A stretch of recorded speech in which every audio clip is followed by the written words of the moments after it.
Abre sua palavra, sua Bíblia comigo na palavra de Deus. Do Evangelho de João, capítulo 5, a partir do verso 27, nós paramos no verso 26 na última semana pela manhã. Nós estamos falando sobre o modelo de relacionamento celestial, modelo de relacionamento do Pai e do Filho. Jesus entrou em Jerusalém, ali ele tem o encontro com o homem à beira do poço, ali do tanque de Betesda. Ele opera um milagre, aquele homem que havia 38 anos padecendo de uma enfermidade gravíssima, o qual o mantinha paralisado.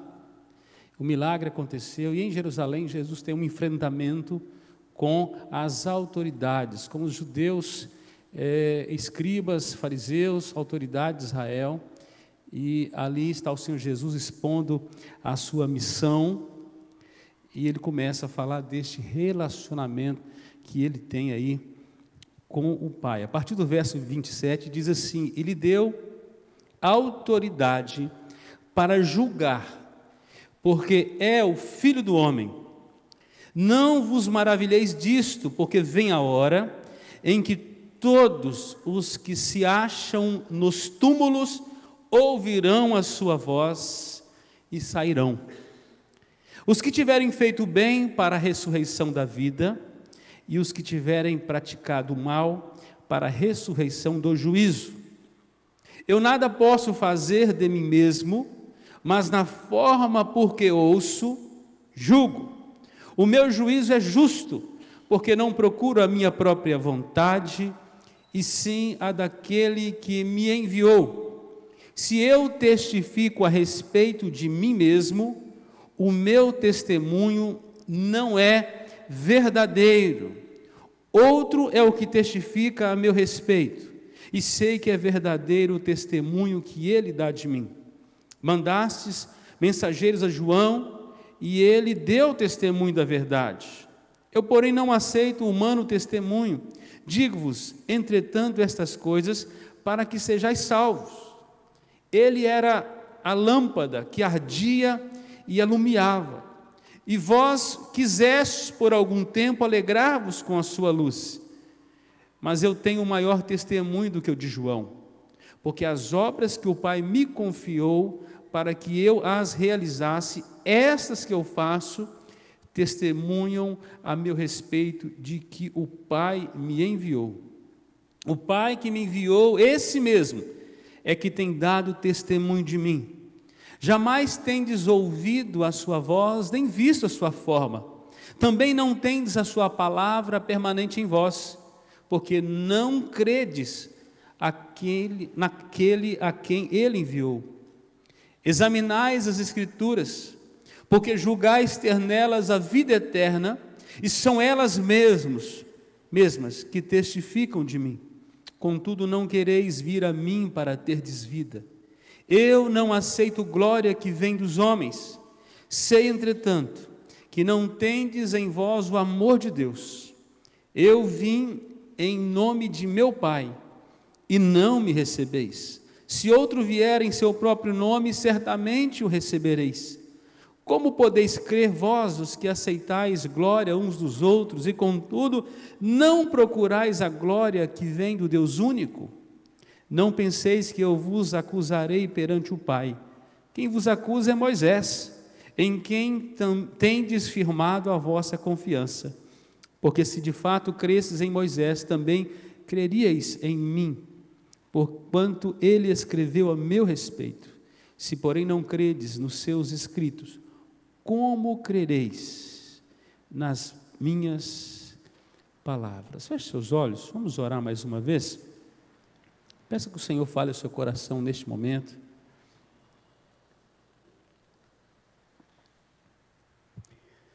Senhor Jesus, nós te damos graças. Esta porção da tua palavra, tão preciosa, que o Senhor nos dá nesta noite. A simples leitura dela, o teu Espírito Santo é poderoso para canalizar para a nossa edificação.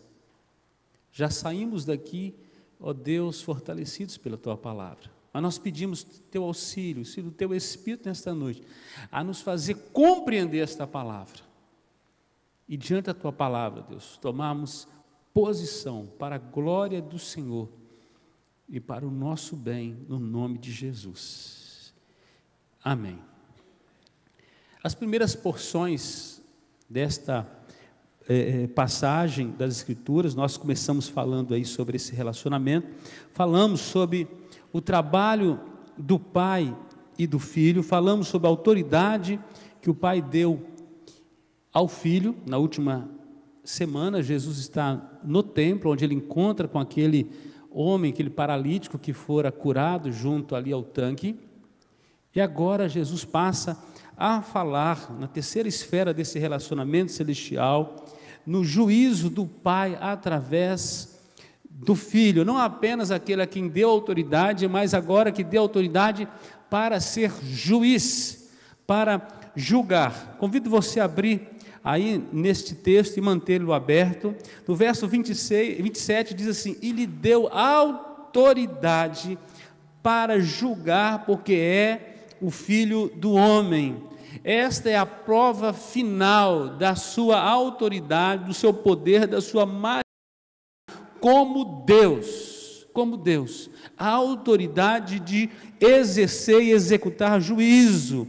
Essa é a condição de Jesus Cristo, o Deus homem, o Filho de Deus, poder de julgar, o Verbo de Deus encarnado, poder de exercer juízo. Todos aqueles que negam o que ele oferece em seu evangelho estarão debaixo, inevitável, do seu ato de julgar. A Bíblia diz que hoje o Senhor Jesus está assentado no trono, ele rege as nações, e ele haverá de voltar para julgar, e ele não terá por inocente o culpado. O Senhor Jesus, ele precisa cumprir a lei de julgar, pronunciar ato condenatório quanto a todo aquele que permanece em seus pecados, que serão plenamente atingidos pelo poder devastador da condenação eterna. Aqui no Evangelho, João está levantando um tema importantíssimo, que é a autoridade de Cristo Jesus para julgar. Não é apenas o Deus que salva. Nós conhecemos muito bem o Jesus paz e amor, mas precisamos conhecer também aquele que é autoridade, aquele que não é apenas advogado, mas é reto juiz. E não julga segundo a sua vontade, mas segundo a vontade daquele que o supre, o Pai. O Pai, neste relacionamento, o Pai então dá autoridade. Verso 28, não vos maravilheis disso, porque vem a hora em que todos que se acham nos túmulos vão ouvir a sua voz. Aí nós encontramos aí o poder que ressuscitou Jesus, sendo manifesto no dia da redenção, quando o Filho de Deus vai chamar vivos e mortos, vai chamar todos para um encontro. Aqueles que tiverem já padecido, que estiverem nas sepulturas, vão sair dela. Aqueles que estiverem vivos serão transformados no mesmo instante, e a Bíblia diz que ambos subirão para encontrar. O encontro que será glorioso para a igreja será terrível para aquele que estiver fora do padrão da vontade de Deus, aquele que não recebeu a sua graça.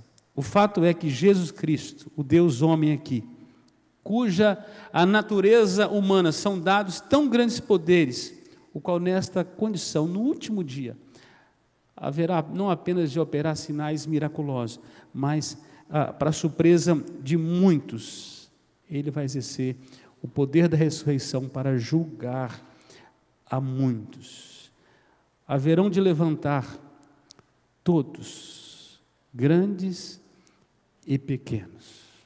Todos. O verso 29, ele continua, 29 e 30, e diz assim: os que tiverem feito bem para a ressurreição da vida, os que tiverem praticado o mal para a ressurreição do juízo. Eu nada posso fazer de mim mesmo na forma porque ouço, julgo. O meu juízo é justo, porque não procura a minha própria vontade, sim a daquele que me enviou. Esse juízo será consequentemente decorrente do histórico de vida de cada um.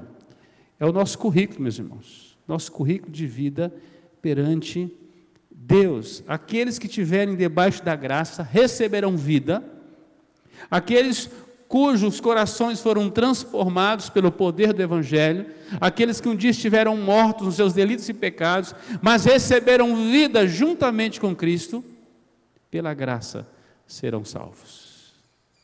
Não passarão por condenação, mas aqueles sobre quem a graça não foi estendida, não foi recebida, aqueles que rejeitaram o Evangelho da graça de Deus, consequentemente, terão os seus atos julgados diante de Deus. Amados, nós tocamos a nossa vida como se a gente não fosse morrer. Sabe, a gente vive como se a gente fosse ficar aqui para a semente. Nós casamos, damos em casamento, não é isso? Vamos tocando a vida, construindo uma história nesse mundo, e muitas vezes a nossa preocupação com a vida eterna passa despercebida. O nosso relacionamento eterno com Deus. Amados, a nossa vida aqui diz que chegando aos 70 anos é um milagre, passando disso já é enfado e canseiro. Dificilmente alguém vira os 3 dígitos, ou chega nos 3 dígitos. Dificilmente. Poucos chegam. Aqui é uma vírgula diante da eternidade que nós vamos viver. Mas tudo que nós fazemos nesta vírgula, nessa história tão curta, vai reverberar na eternidade. Os nossos atos de bondade ou não.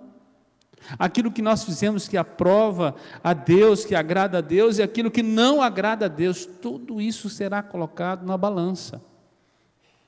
Logicamente, todo homem está na mesma condição diante de Deus, no que diz a seus pecados, que todos pecaram e carecem da glória de Deus. Romanos 3, 23, todos estão na mesma condição. Estando na mesma condição, lá em Efésios capítulo 2, diz que estando mortos, Jesus nos deu vida. Ele ressuscitou alguns mortos, ele levantou alguns mortos, espiritualmente falando. Aqueles que estavam em estado de inimizade. Romanos 5, 1, diz que ele ali fez um novo ato, um ato de justificar. Tornar justo aqueles que eram pecadores. Aqueles que estavam no estado do pecado. Mas aqueles que foram chamados para esta vida precisam viver segundo esta vida. Segundo esta vida que Cristo aprova. Jesus está tratando com aqueles que conheciam bem a doutrina da ressurreição, os judeus ali, que eles estavam no templo e Jesus está dizendo, olha, Deus vai pesar na balança a vida de cada um. E Deus me constituiu, o Pai me constituiu como juiz de todas as coisas. Amados, aquilo ali mexeu com o judaísmo daquela época. O Senhor Jesus passava muito pouco tempo em Jerusalém, porque quando ele entrava na cidade, em pouco tempo, as coisas ali se turbavam, porque ele desafiava as autoridades ali, que liam as Escrituras, mas não conseguia ver o Filho de Deus na palavra de Deus. Que perspectiva horrível para os infiéis, um dia estarão para sempre separados do Senhor em juízo completo. Amados, quando alguém morre, é natural que as pessoas que vão para ali queiram consolar a família. E eu nunca vi ninguém falar mal do defunto, sabe? Nunca vi. Seja ele, quem você pensar que for. Gente bom, eu já fiz sepultamento de todo tipo de gente. Todo mundo quer consertar o defunto na hora que ele está no caixão. Mas tudo que ele fez em vida, sem Cristo, passará pelo juízo eterno. Não vai depender da família. Se ele não passou pelo crivo da graça de Deus, se ele não recebeu a Cristo como Senhor em sua vida, se ele não se arrependeu dos seus pecados, se ele não se tornou nova criatura em Cristo Jesus, ele é inimigo de Deus. E o Filho de Deus, o Pai deu a ele autoridade para exercer juízo. O Jesus que ama é o Jesus que vai dizer, apartai-vos de mim, malditos, para o fogo eterno, preparado para o diabo e seus anjos. Ele dirá. Não podemos confundir o amor de Deus. O amor gracioso de Deus não tolera o pecado, não tolera a rebelião. Sem arrependimento não há transformação. Há muita gente convencida dentro das igrejas, mas permanecem nos seus pecados. Amado, se você se diz cristão, convertido, professa em Cristo Jesus, e você continua numa vida de pecado, você não nasceu de novo, você está se enganando.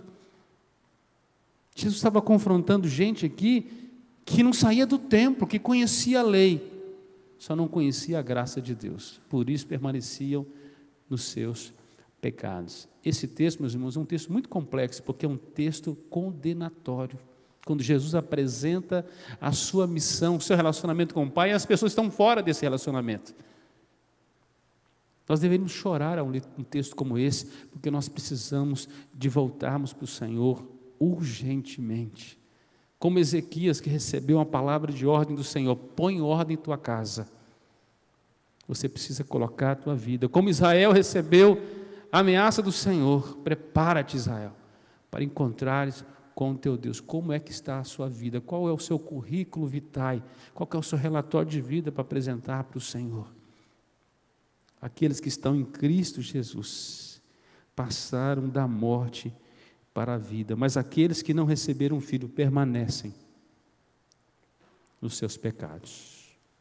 A quarta esfera do relacionamento celestial se dá no testemunho do Pai a respeito do Filho. A partir do verso 31, acompanhe comigo no texto.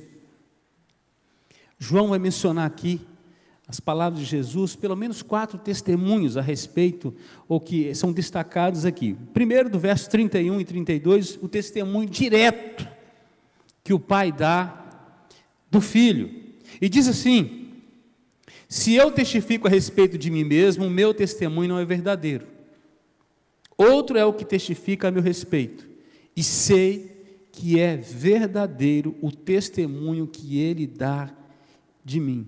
O testemunho de uma testemunha isoladamente não tem validade. Isso é o que diz a lei. Jesus está dizendo: olha, só o meu testemunho não vale. É o testemunho do Pai que confirma o meu testemunho. A lei dizia que precisava, qualquer situação, haver 2 testemunhos. Louvado seja Deus, há pelo menos 4 testemunhos que confirmam aqui a filiação de Jesus, a divindade de Jesus, né, a missão de Jesus aqui. Então, se houvesse apenas um testemunho, seria incompleto. Jesus não esperava que fosse aceito pelos judeus pelo seu próprio testemunho.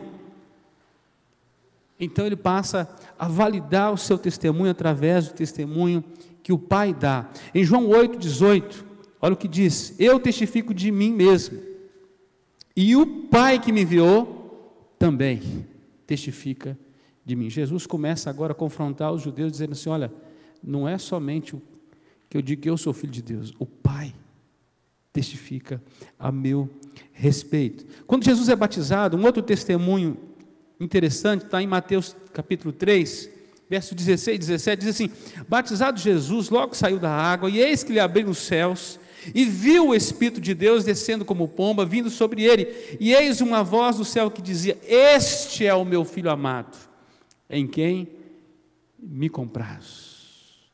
Muitas testemunhas ouviram o testemunho que o Pai dava a respeito do seu Filho. Infelizmente, os judeus não reconheceram esse testemunho do Pai, portanto ficaram incapacitados de reconhecer o apoio que João dava às declarações de Jesus. No capítulo 7, versículo 28 de João, se você virar a página aí, você vai ler: Jesus, pois, enquanto ensinava no templo, clamou dizendo: vós não somente me conheceis, mas também sabeis de onde eu sou. Eu não vim porque eu de mim mesmo quisesse, mas aquele que me enviou é verdadeiro, aquele a quem vós não conheceis. O interessante é que todo judeu chama Deus de Pai. Jesus dizendo assim: vocês não conhecem o Pai que diz que tem. não conhecem o Pai. Vocês leem a Escritura, mas estão embotados, vocês não conseguem ver o Pai. João 8,19 diz assim: então lhes perguntaram, onde está o Pai? Respondeu Jesus: não me conheceis a mim, nem a meu Pai. Se conhecesse a mim, também conhecerias o meu Pai. Só é possível conhecer o Pai pelo Filho.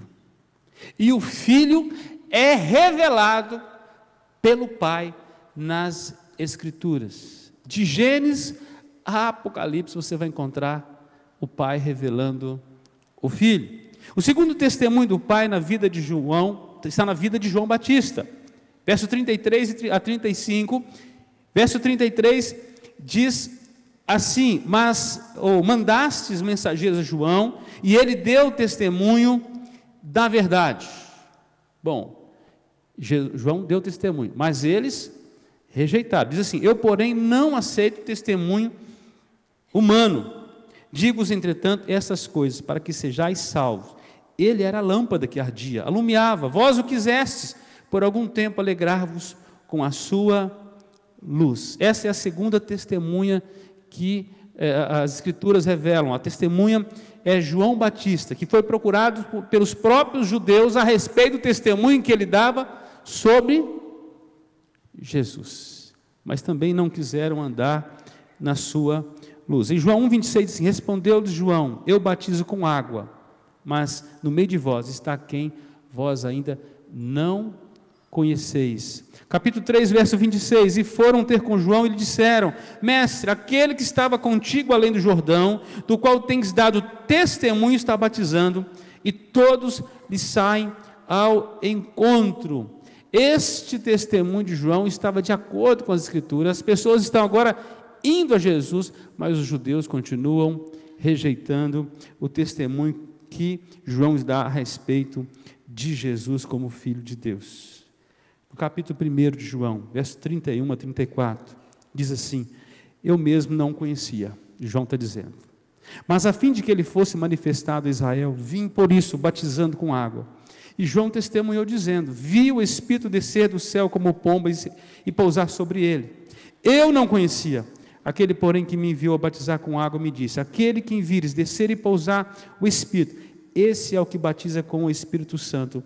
Pois eu de fato vi e tenho testificado que ele é o Filho de Deus. João vem testemunhando a respeito do Filho, mas há rejeição. Jesus está no templo agora defendendo o seu testemunho. Verso 34, quando ele diz aí que não recebe testemunho humano, ainda que fosse útil algum testemunho humano, Jesus apela para as Escrituras e para o testemunho do Pai. Verso 35, então ele diz: olha, esse é a lâmpada que ardia. Jesus identifica João como a lâmpada que por um tempo deu a sua claridade, as pessoas perceberam sua luz, chegaram para ela, mas não conseguiram ver o Cristo. As obras eram más, o coração estava doente desse povo, essa luz foi se apagando, e João mesmo vai dizer: olha, convém que ele cresça, e que eu diminua, eu sou apenas uma luz temporária. Ele é a luz inacessível, ele é a luz maravilhosa, ele é a luz que vai brilhar nos novos céus e nova terra, o qual o sol não será necessário. Mas não conheceram. Esse é o testemunho que João dá. O terceiro testemunho do Pai nas obras, está no versículo 36, mas eu tenho maior testemunho do que João. E Jesus vai dizer: porque as obras que o Pai me confiou para que eu as realizasse, essas que eu faço, testemunho ao meu respeito de que o Pai me enviou.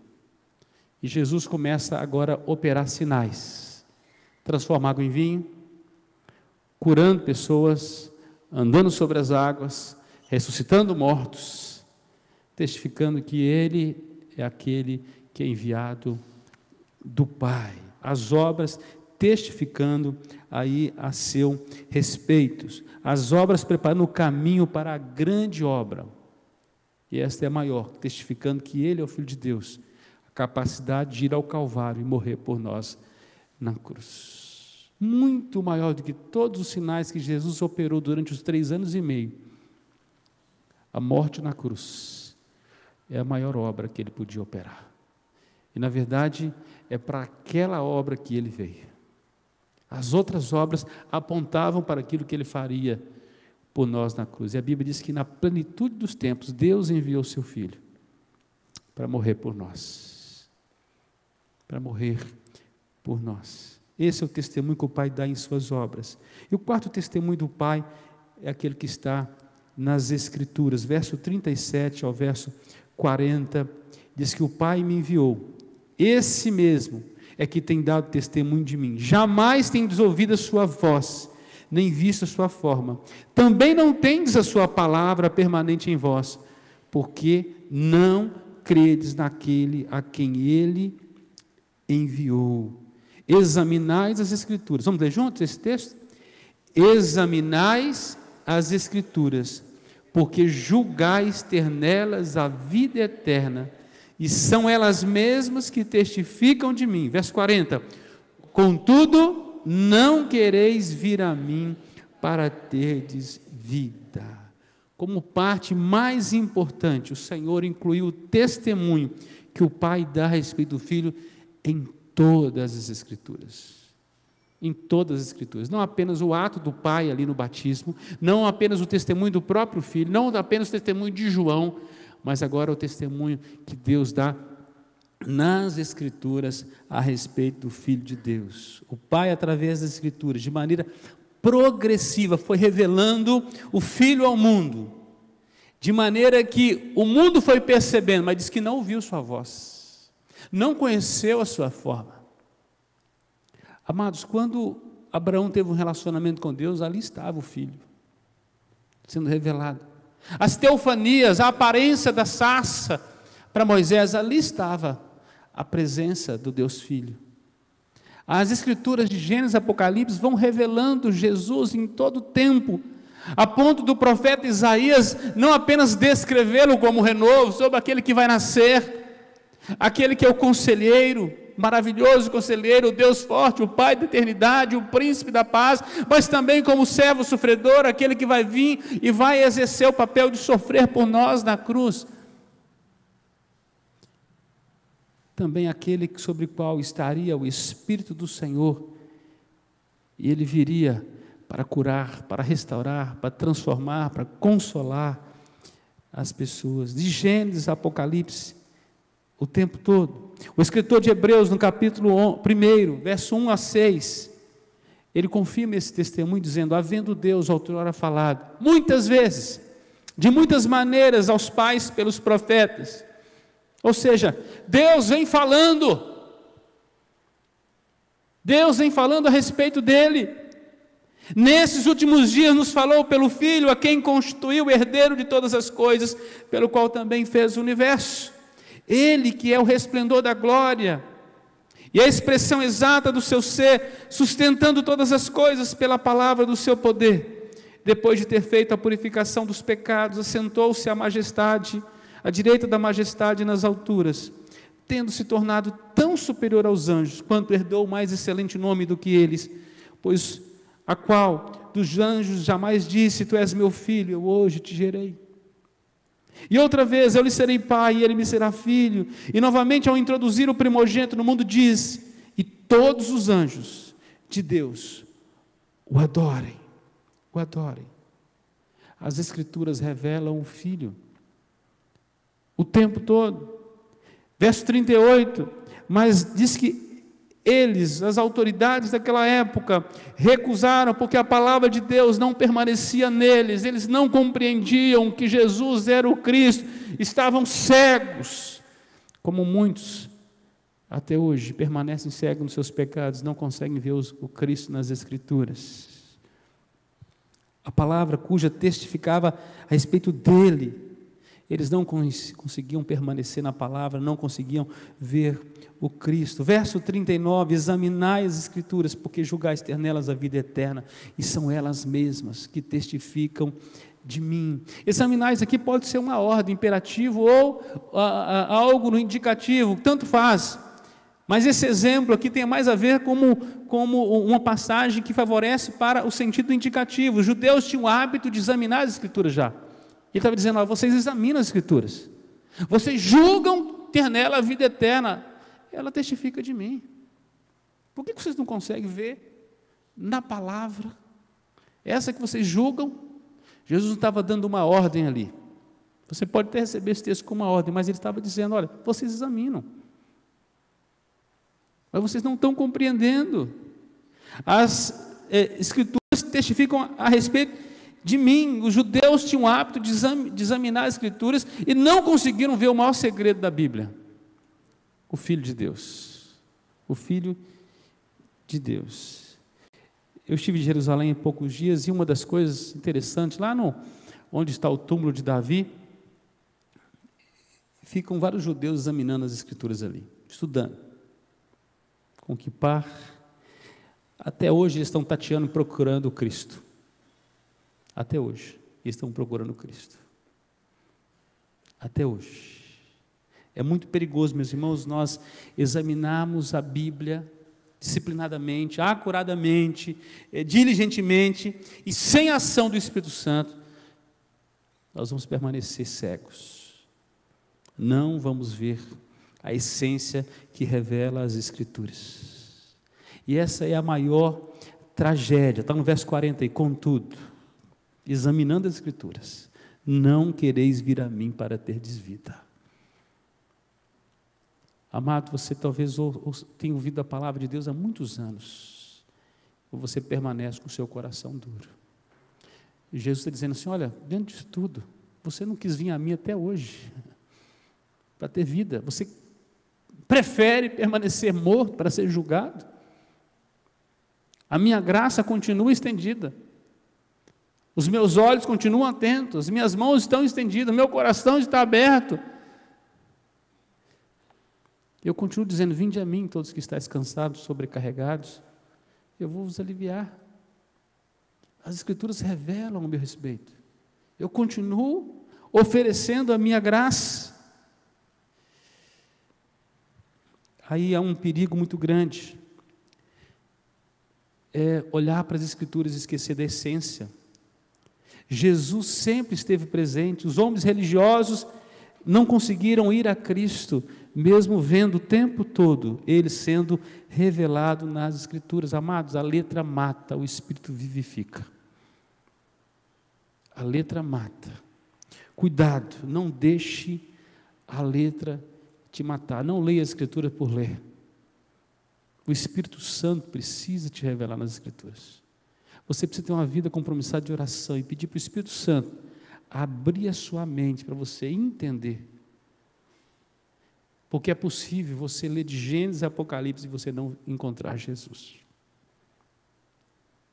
Você vai encontrar regras. O cristianismo não é um livro de regras. Não. É um livro de vida. É um livro de liberdade em Cristo Jesus. É muito fácil tornarmos, meus irmãos, fariseus, legalistas, e começarmos a medir as pessoas o tempo todo, colocando regras, medidas, e nós engolirmos aí o camelo, sabe? Levar um tanto de coisa que a gente acha que é importante, a gente fica preso a essas coisas e esquece da essência que é Cristo, de se encher dele, de amá-lo, de conhecê-lo. É Ele que é revelado nas Escrituras. Porque quem ama a Cristo, quem tem um relacionamento pessoal com Cristo, as outras coisas serão simples. Obedecer à lei de Deus será fácil se você amar o Deus da lei, se você conhecer o Deus da lei. Eles conheciam a lei de Deus, mas não conhecia o Deus da lei. A lei matou-os. Estava os matando. Teologia que não revela Jesus é letra que mata. Conhecimento sem vida. Ortodoxia sem vida mata. Leitura bíblica sem ação poderosa do Espírito Santo é morte. É morte. Nós não podemos arrotar para o mundo inteiro dizendo que somos a igreja da palavra, porque a palavra é Cristo. Se nós somos a igreja da palavra, então somos dele. Amamos, conhecemos e vamos a ele para receber vida. Examinai as Escrituras, porque julgais ter nela a vida eterna. E Jesus disse, de fato, eu sou a vida eterna. Todo que vem a mim, de modo algum lançarei fora. Eu sou a água da vida. Quem bebe de mim jamais terá sede. Eu sou o pão do céu. Quem come de mim jamais terá fome.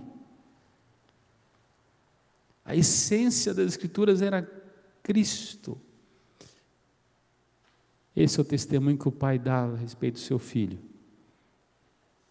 Ele usa o seu testemunho de João, as obras, e o testemunho que a palavra dá a respeito dele. E a quinta esfera do relacionamento celestial se dá na glória do Pai no Filho. Diz aí o versículo 41, eu não aceito glória que vem dos homens, ou a maneira como os homens dão glória. Há uma meritocracia imensa no nosso meio, e nós gostamos da glória, inclusive de usurpar a glória que não nos pertence. Gostamos de assentar nos melhores lugares. Jesus citou esse exemplo, de receber as principais referências. A glória de Deus inverte todos esses valores. Certa feita Jesus falou assim, olha, é melhor você sentar lá no fundo, que pode ser que na reunião principal alguém fale assim, olha, eu quero te honrar, vem aqui para frente, do que você estar de terno e gravata esperando aqui receber o troféu. E Jesus fala assim, ó, levanta, vai para trás que eu quero honrar fulano. É aquele que busca a sua própria glória. Deus atira. É aquele que busca a glória de Deus. Deus o honra. Jesus não quer uma glória que não seja a glória do Pai. Tudo que Ele faz, e no final das coisas, o Pai ser glorificado. Assim brilha a vossa luz diante dos homens, para que vejam as vossas obras. E a glória vai para quem? Para o Pai. Tudo que Jesus faz, Ele sim, é para o Pai, para o Pai.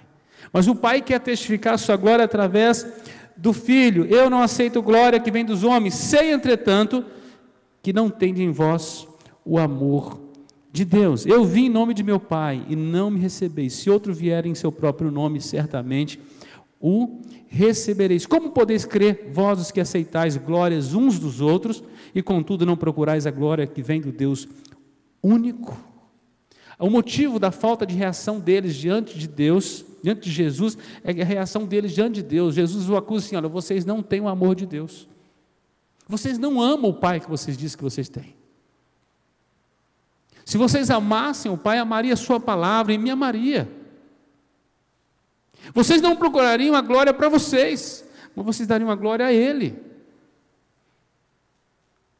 Qualquer glória tomada é vanglória.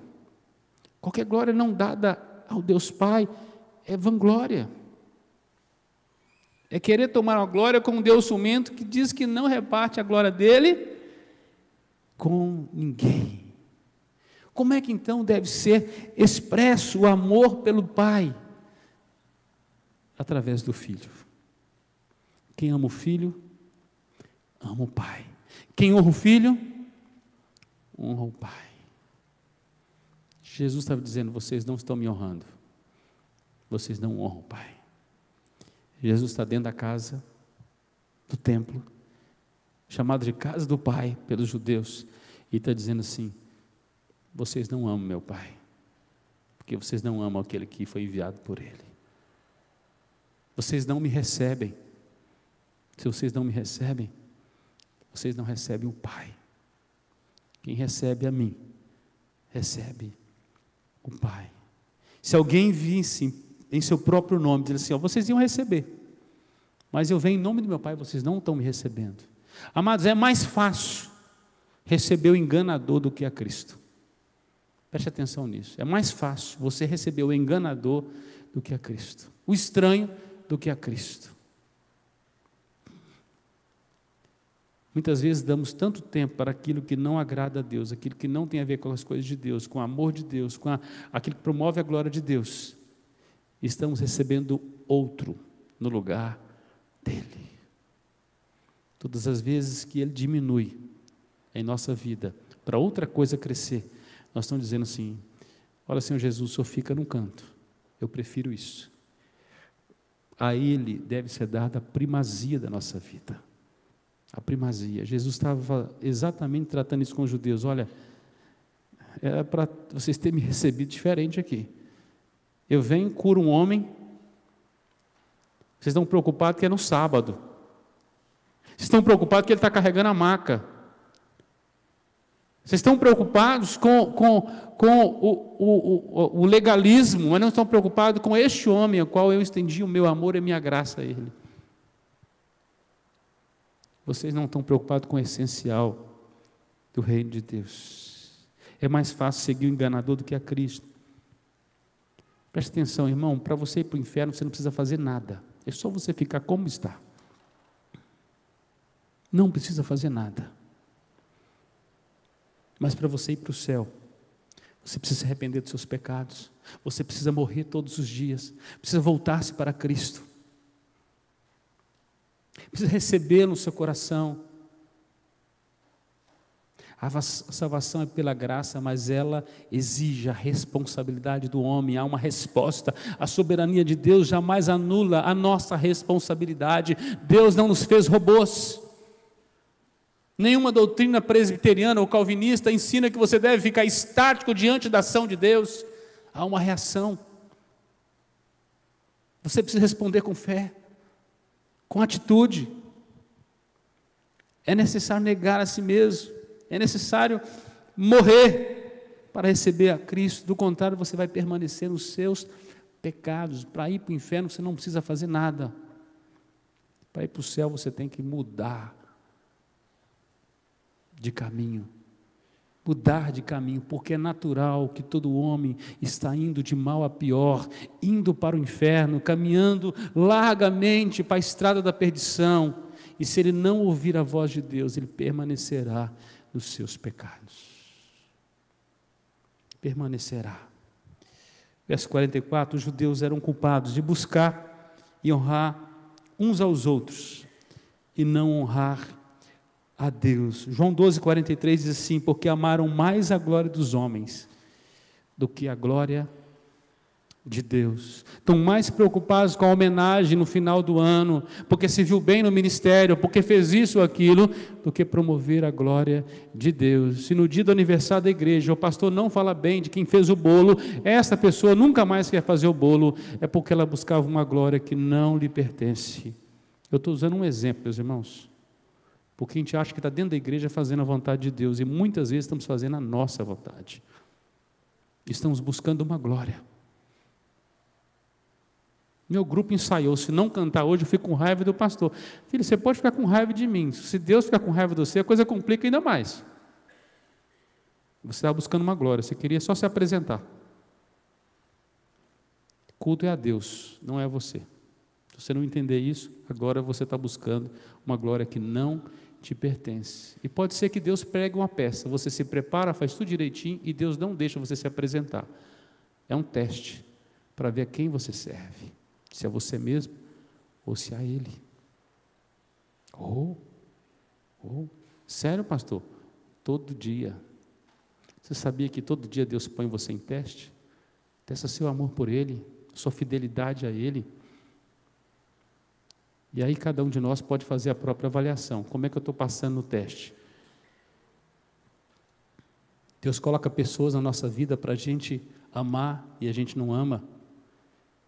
Deus permite que as pessoas nos agridam com palavras, com ações, e quando nós respondemos na mesma altura, Deus fala: poxa vida, não era assim que Jesus ia fazer. Meu filho não faria dessa maneira. O tempo todo, amado, nós precisamos ter a consciência de que a glória precisa ser para Ele. Precisamos responder como o Filho responde. Precisamos conhecer mais desta graça. E por fim, do verso 45 ao 46, Jesus coloca os religiosos, seguidores de Moisés, no banco dos réus. A luta deles, que parecia contra Cristo, na verdade era contra o Moisés que veneravam. Porque o judeu ali, meus irmãos, Eles tinham a referência da lei em Moisés. Em Moisés. E defendiam-se diante disso. Jesus falou assim: olha, vocês dizem que amam Moisés. Moisés escreveu ao meu respeito e vocês não me recebem. Vocês são inimigos de Moisés. Olha o que diz o texto. Diz assim: não penseis que eu vos acusarei perante o Pai. Quem vos acusa é Moisés, os livros, de Moisés. E quem tem desfirmado a vossa confiança? Vocês dizem que vocês são seguidores de Moisés. Porque se de fato cresces em Moisés, também crereis em mim, porquanto ele escreveu ao meu respeito. Ele escreveu ao meu respeito. Olha o que diz lá em Deuteronômio 18, versículo 15 em diante, assim: o Senhor teu Deus te suscitará um profeta do meio de ti, de teus irmãos, semelhante a mim, a ele ouvirás, segundo tudo o que predisse ao Senhor teu Deus em Horebe, quando reunido o povo. Não ouvirei mais a voz do Senhor meu Deus, nem mais verei este grande fogo, para que não morra. Então o Senhor me disse: falaram bem aquilo que disseram. Suscitar-lhe-eis um profeta no meio de seus irmãos, semelhante a ti, em cuja boca porei as minhas palavras, e ele lhes falará tudo o que eu lhe ordenar. Pensavam que estavam obedecendo Moisés, e na verdade estavam em desobediência com a lei, porque a lei revelava a Jesus. Revelava a Jesus. Verso 47, se porém não credes nos seus escritos, de Moisés, como vão crer nas minhas palavras? Se vocês levam a sério os escritos do Antigo Testamento, Jesus dizendo para os judeus: vocês deveriam me levar a sério, porque eu faço a vontade do meu Pai, e as Escrituras testificam a respeito de mim. O Pai manifesta sua glória no Filho. No Filho. Por fim, meus irmãos, ao defender sua divindade, Jesus está nos dando aqui um modelo de relacionamento com o Pai, um relacionamento de obediência, um relacionamento de amor, um relacionamento de quem conhece, porque anda junto, um relacionamento de alguém que anda na vontade daquele que o enviou. Jesus não busca a própria vontade, mas a vontade de Deus. Amados, nós lutamos o tempo todo querendo conciliar nossa vontade com a vontade de Deus. É inconciliável. A nossa vontade precisa morrer para nós vivermos a vontade de Deus. Preste atenção nisso. Tem que morrer. Diz lá em Colossenses 3,5: fazei, pois, morrer a vossa natureza terrena com suas vontades, com suas paixões.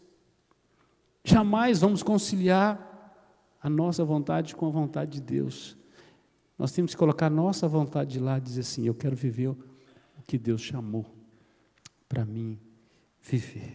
O Pai, João Batista, suas obras, sua palavra, testificam a respeito da sua obra, da sua missão, do seu chamado. O final último de todas as coisas será glória ao Filho de Deus. Eu queria ler com você, vou pedir que coloque aí Apocalipse 4:11. Eu queria orar logo na sequência. Amém, meu irmão. Vamos ler juntos? Tu és digno, Senhor e Deus nosso, de receber a glória, a honra e o poder, porque todas as coisas tu criastes. Sim, por causa da tua vontade vieram a existir e foram criados. Precisamos nos render a esse Cristo que é digno de receber toda a honra, toda a glória e todo louvor. O Pai olha para o Filho e diz: tu és digno, meu filho, porque foste morto e com teu sangue compraste para Deus os que procedem de toda a tribo, povo, língua e nação. Baixe sua fronte, ora ao Senhor. Peça a Ele para te ensinar a amar a Jesus sobre todas as coisas, a revelar Jesus nas Escrituras, e quando você lê a palavra do Senhor, você possa ver a obra de Cristo pela sua vida, com coração grato, se encher dEle em todo o tempo, obedecer a sua ordem, o seu chamado, honrá-lo em todos os seus relacionamentos, que dentro da sua casa, o seu relacionamento com a sua família, seja semelhante ao relacionamento que Jesus tem com seu Pai, revelado nas Escrituras, o qual hoje você pode chamar o mesmo Deus de Pai querido. Para chamar de Pai é necessário o desejo de ser filho de verdade, um filho que obedece ao Pai. Ore por sua vida nesse momento, em nome de Jesus. Enquanto nós vamos estar cantando uma canção, tire esse tempo para você adorar o Rei Jesus, declarar as suas maravilhas, aquele que é digno de toda a honra e de toda a glória. Em nome de Jesus.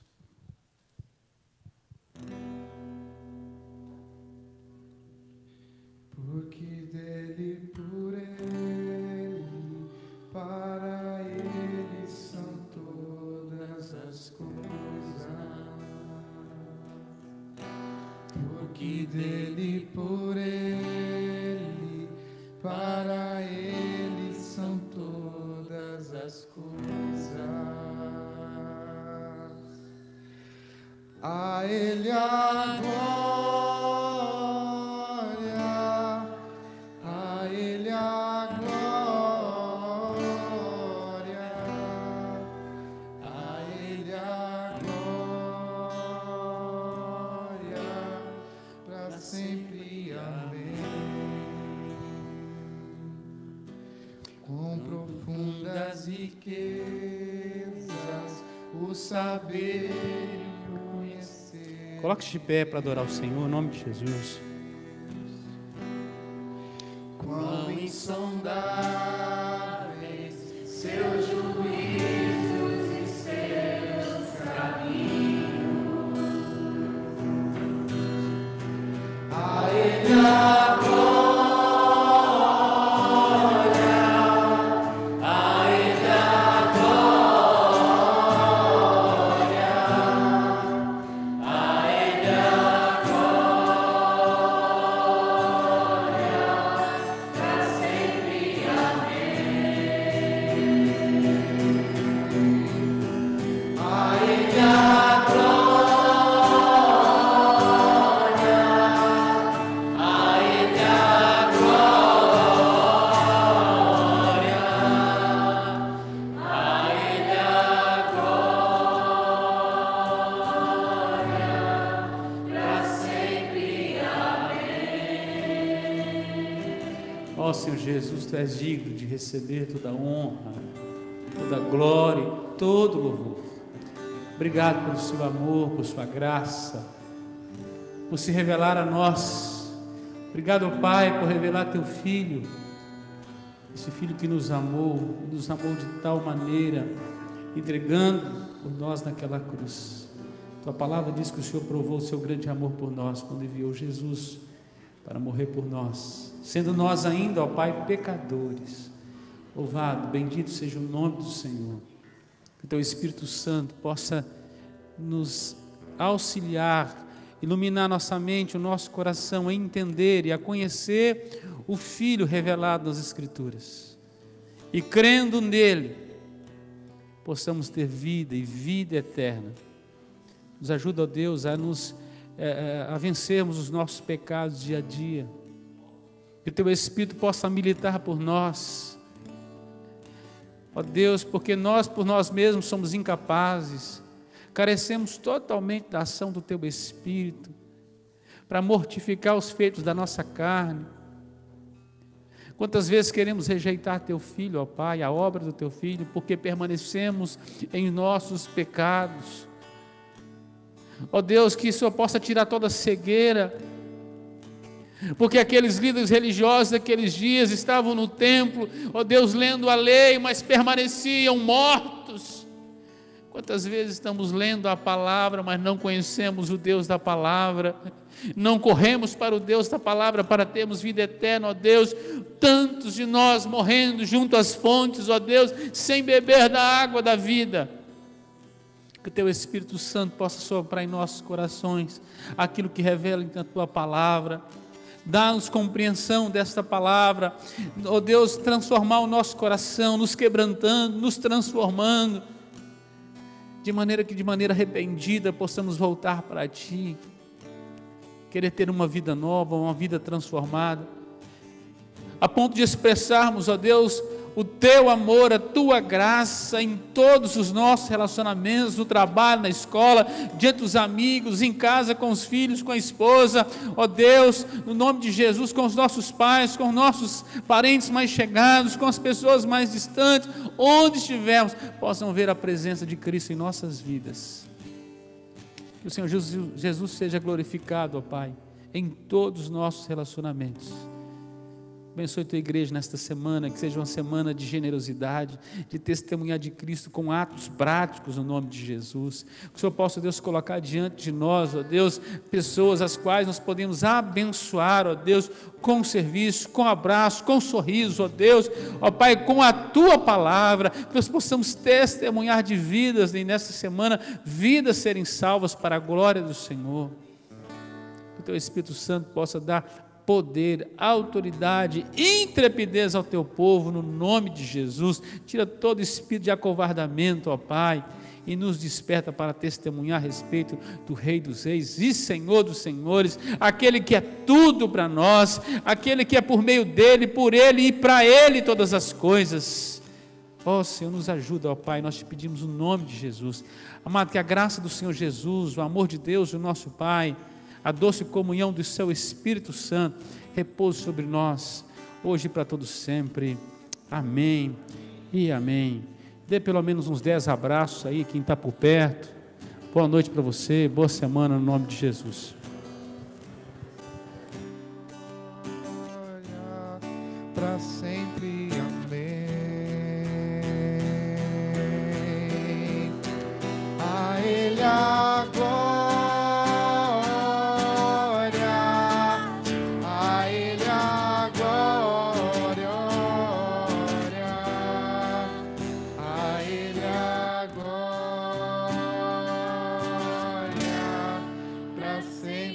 Amém.